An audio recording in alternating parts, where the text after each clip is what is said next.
I'm going to tell you the true story behind the £2 million worth of gold bars stashed inside a Soviet tank that I happen to own. Come on. Oh, Slippy! Good boy. So we started this channel 2 years ago, and we've already made it to 320,000 subscribers, which doesn't matter to anybody else. We've never asked anyone to subscribe, but it matters a lot to us and Ted. And we're hoping this year we can maybe try and get to 500,000. What do you think, Ted? That's our goal for this year. Anyway, back to the story. Back in 2016, I had the chance to buy a T-54 Type 99 Chinese copy of a Soviet tank. And I had no money at the time, so I had to scrimp and save and borrow and get everything together to buy this vehicle. Now, it was £17,000, that's what it cost me. And when it arrived, it didn't run, it had no track on it, and it was in quite a state. I straight away tried to get it going, and within a couple of weeks, we had it running.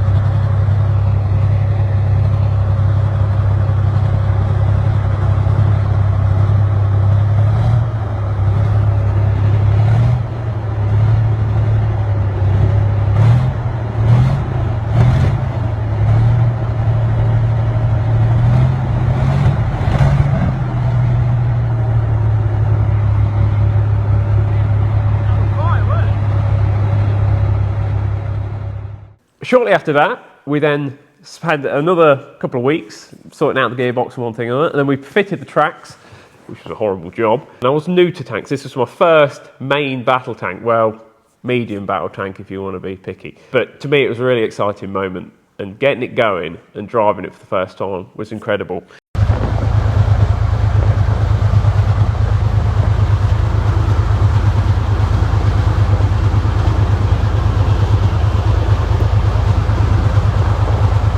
But I needed to recoup some of the money that I'd spent buying this thing, and my idea was to sell it, to then raise some money, to then get the ball rolling, to start basically what I've done now, buying and selling tanks. That's how I started. And anyway, once we got it going, I decided I was going to put it on eBay, and that's where things started to go a little bit wrong.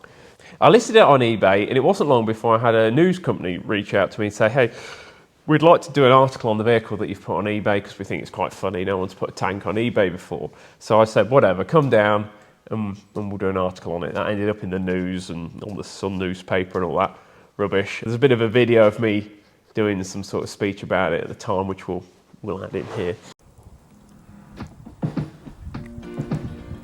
Do all sorts of crazy things, from lorries, cars, buses, and obviously tanks, armoured vehicles.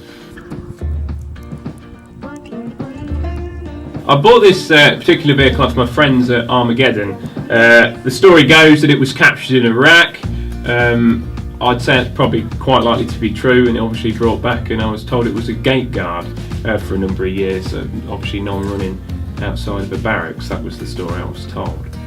I've got it advertised at 30,000. Obviously it's quite hard to come up with a price for something like this, as there isn't any others on the market currently. You know, if you're selling a Ford Mondeo, all you've got to do is go on eBay and you sort of know what those sort of things are worth, whereas something like this is a little bit more difficult to decide an actual value. I think it's done, it says here on the speedo, it's done 2,426 kilometres. So whether that's true or not, I'm sure it probably is.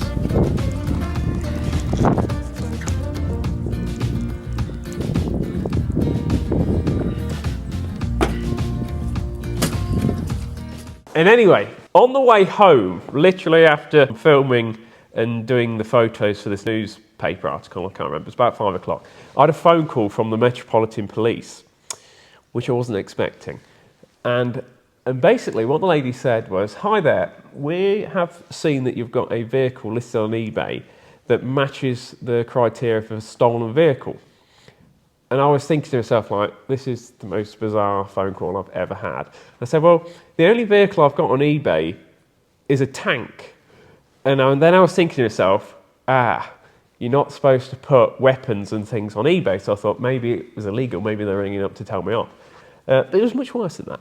So she then goes to say, yes, so your vehicle matches the description of a stolen vehicle. And I said, what, a 36-ton tank with no tracks and it doesn't run? Like, how does someone steal that? And she's like, well, I'm sorry, but basically you can't go near it, you can't tamper with it. If you do touch it, we'll have you done for basically tampering with evidence. So, of course, I didn't sleep very well that night. And the next morning, we had the forensic team round and about 20 officers all crawling all over the vehicle, all looking for a number. Now, the police don't really know what they're looking for, especially on a tank. And on every piece of metal on any tank, pretty much made in the world, there's little numbers on everything. So every single track link, every wheel, every panel, every box, every bracket will have a number on. So unless you really know your tanks, you don't really know where to look for this number. Obviously, it's the vehicle serial number. So after a day of the Metropolitan Police all looking around it, they couldn't find this number. And I'd gone back to work and I was having a terrible day because obviously that was all my money tied up in that vehicle. It made me feel quite sick, to be honest. And I remember getting the phone call from the chap in the police and he was like, oh, I'm sorry, it's bad news. And my heart dropped. And then he said, I'm only joking. It's all right. It wasn't the one. It's free for you to do whatever you like with it. We've got a piece of paper. We'll sign it off. It isn't the stolen one. It's 100% legitimate. And yeah, that was a massive sigh of relief. And the reason why it was such a stress to me is you don't get a V5 document when you buy a tank, not of that size. So there's no real proof that they're yours. It's very hard to get proper proof that that vehicle is yours. So obviously with a car you get a V5 document and all that sort of things. With a tank it's not quite like that. So I was really worried at the time and that was a massive relief.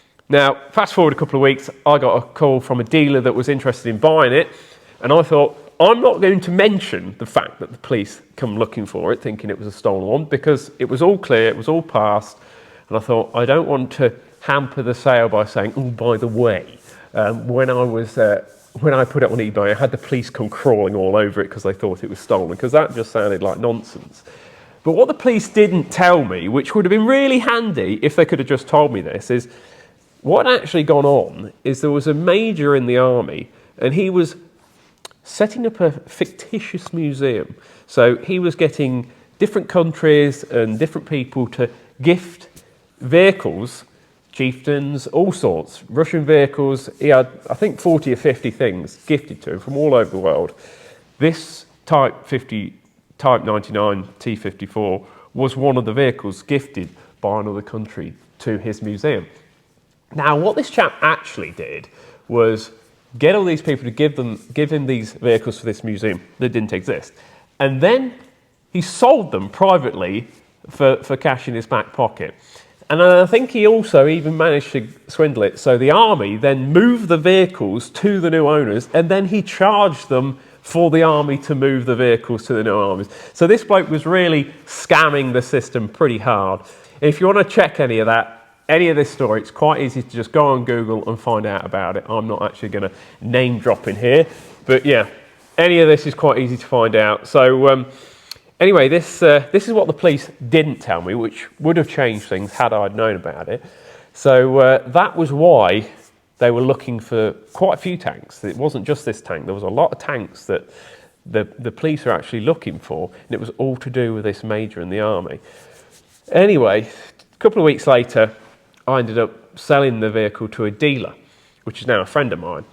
And he takes it away, and then he has this idea that he's going to strip it down and take it the rest of the way. I got it running and driving. He wanted to make it all look pretty and nice on the outside. I am freezing cold in here. If you think I'm shivering, it's because it is so cold in here. So he starts stripping it down and taking it to pieces. Now, it was an April Fool's Day that got slightly out of hand, and he made out that he'd found these gold bars in the fuel tank. A bit of a publicity stunt at the time, I think, but quite a lot of people believed it. That was all and good, but of course, what he didn't realise was the same thing I didn't realise, that there was a lot more to this story than people actually knew about. And what had actually happened is the army then saw this story of these gold bars in this tank that they'd already had suspicions that there was something dodgy with it. So the next thing that happened is this displeased the British Army, I think. So as far as I'm aware, the military police then turned up at my friend's yard and chucked everyone off the yard and then started looking around the vehicle. Now, of course, the military police did know exactly where to look for this number on the tank. And no surprise that it was, in fact, the one that was stolen. It was this one that was belonged to this major in the army, this fictitious museum. So at that point, my poor old friend had the vehicle basically not impounded as such, because it was still on his property, but he wasn't allowed to do anything with it. So that was a bit of a bummer. Months and months later, what happened is this major got off with a small slap on the wrist, and I think he's still even in the army, as far as I'm aware, which is absolutely disgraceful if you ask me. The vehicles were then found and were sent to the rightful owners, and I think fortunately with this one, because it was gifted by a country and it wasn't really a very particularly nice tank, and the costs of moving it back to another country outweighed the value of the vehicle, so he in fact got to keep it, which was quite fortunate in the end, because nobody wants to lose out on a load of money. But that is the real story behind the gold in the fuel tanks. Well, the gold story behind the that's the real story behind the gold, the £2 million worth of gold in the Russian tank. I'm afraid it was in fact a lie. So just remember, don't believe everything you see on the internet, including this video. Factually check it yourself. Thank you all for watching, and we'll see you again in another video where we actually do something, but this is something that I get asked, or have been asked, a hell of a lot of times over the years. So I thought we'd just clear that up. And if anyone else wants to know anything else, leave a comment, ask whatever you like, and maybe in future we'll answer some more of your comments on videos like this. That'll do.